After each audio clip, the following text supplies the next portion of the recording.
Only 2 hours until polls close on this election day and election night, and many eyes are on Wisconsin as a battleground state. Thanks so much for joining us this evening. I'm John Stofflet. And I'm Lee Mills. Tonight we have team coverage on major races, including those for Wisconsin governor and a U.S. Senate seat. Our Elizabeth Wattis and Michelle Beck are following the governor's race for us tonight. Let's begin with Elizabeth, who is here in Madison with the Evers campaign.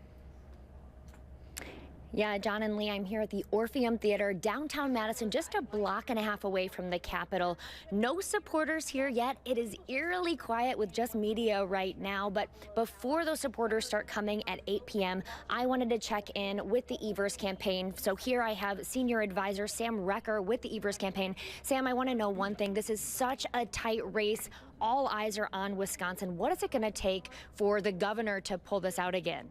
Yeah, I mean, it sounds cliche, but we need people to go out and vote. And the polls are open until like 8 o'clock. There are great lines out. People are out there getting the vote out, and that's what we need to happen the rest of the night. How has it been going throughout the day? We talked with the governor after he voted in Maple Bluff. He seemed to be pretty happy with voter turnout so far. Yeah, no, we feel good. I mean, even going into today, we saw, a great surge in early voting, especially from young voters, especially from women, and that's a good sign for Democrats. And today we've seen steady streams of voters, and especially Milwaukee, Madison, which is a good sign for us.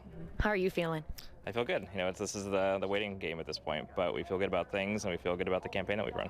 All right, Sam Recker with the Evers campaign again. I will be here all night covering this campaign, but for now, live in Madison, Elizabeth Wattis, NBC 15 News. And Governor Evers is facing off against the challenger, Republican Tim Michels. And we'll head now to Milwaukee, where Michelle Beck is at the Michels watch party.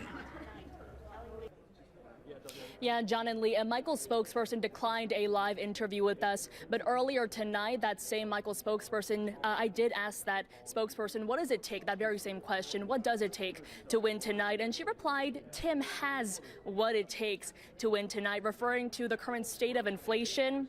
She also mentioned how under the current administration's leadership, businesses shut down. And now earlier this morning, if Michels were to win, this is what he said he would do.